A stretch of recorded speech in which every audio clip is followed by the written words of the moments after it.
In Washington, President Donald Trump and congressional Republicans approve a plan to claw back $9 billion in funding they previously approved.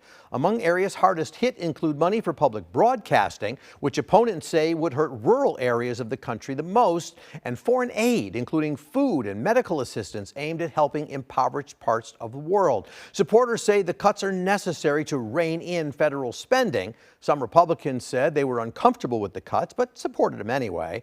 That early morning Friday vote delayed as lawmakers debate how to handle files related to the Jeffrey Epstein case. Political consultant Richard Gordon joins me this morning to talk more about the national picture. Richard, we're going to talk about those budget rescissions, but I want to talk about Epstein first because it seems to be still all the buzz. We go from having there's nothing here to see, there's no scandal, the Democrats put this together, it's all a hoax. What is keeping this thing alive? Well, I think there are two things keeping it alive. One, the Republicans are keeping it alive. There's a lot of interest. When you build up something, when you build up a hoax, and just realize that this is in a series of hoaxes that the far right have done, and that Donald Trump has done. He started with Obama wasn't born here, the Central Park Five, winning the 2020 election, being a denier on that, and now on Epstein.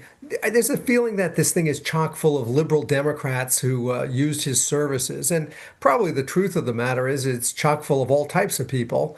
And neither party wanted to get it out. I don't think Trump wants to see it out. And I think Biden could have gone it out and decided not to. But I think Republicans are keeping it alive because they really think there's something incendiary in there. And I think the Democrats are keeping it alive because it really splits the MAGA movement. And it really makes a difference between the traditional Republicans and more of the extreme MAGA people. So it's in the Democrats' by far best interest to keep this story going. And so I'm guessing, so from their perspective, they should say, give us the House in 26, and we'll have the hearings that Republicans don't want to have on this issue. The other thing is, when votes come up, it seems to be Republicans who have called for this that keep shutting things down. And yet they've said, where were the Democrats for 4 years? Why weren't they calling for this during the Biden's term? It's an interesting response to the Democrats keeping it alive now. Yeah, I think it is. Look, I think both parties are playing games with this. I think there's probably things in the report, in the file, that neither party wants to see get out, or else they would have when they could have.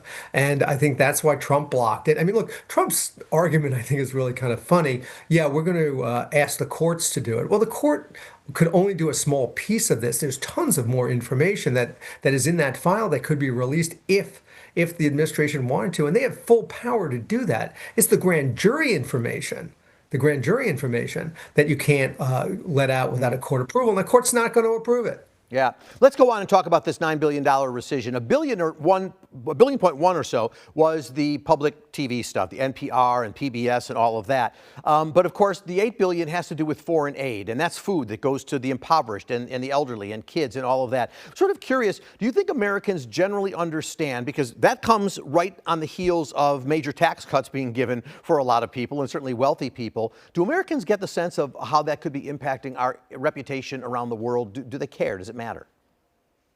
Well, Paul, I think you've hit it on the head. I don't think Americans really understand this.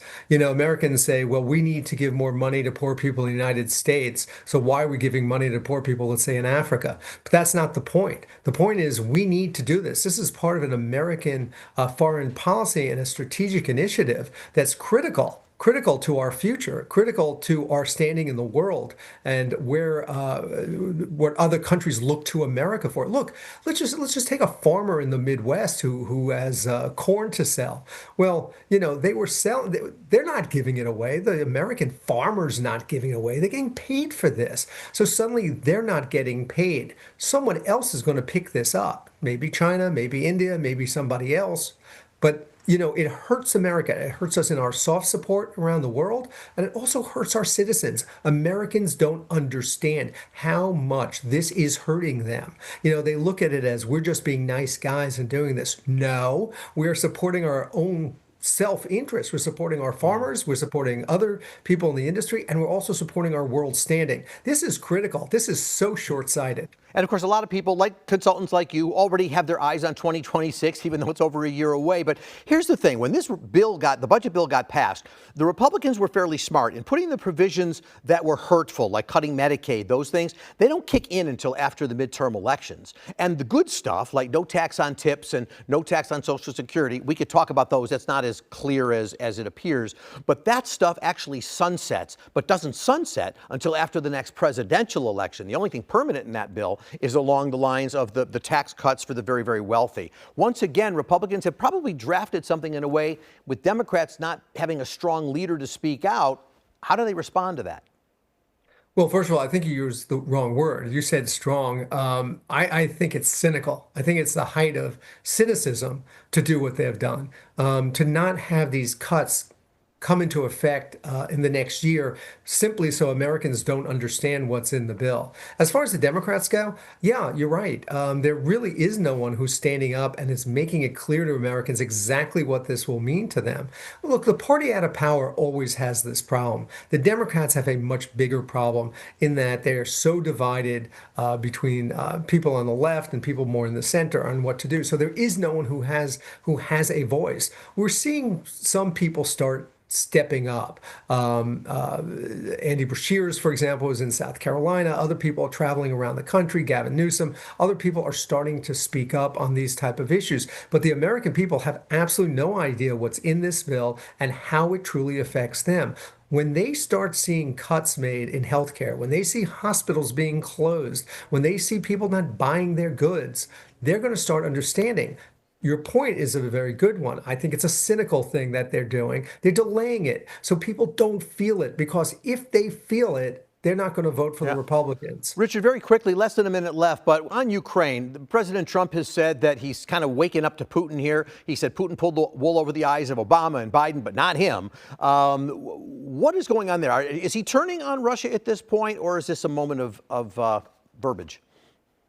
Well, I think it's sort of ironic in a way. I think he's doing exactly what Biden did. You know, Biden wasn't giving weapons away to Ukraine. That's not true. He was selling weapons. American defense industry made a lot of money off Ukraine, and Trump is doing exactly the same thing. I think Trump maybe not is waking up, because I think he always understood this. I think he thought he had a special relationship with Putin, and I think Putin was just playing him for all these years. And I think Trump is finally realizing you cannot lose Ukraine. You absolutely can't. They need these weapons to stay alive. And we're going to see how that plays out. Always so much to talk to you about, but we're out of time this time. We'll do it again soon. Richard Gordon, thank you so much for your time. Have a good Sunday.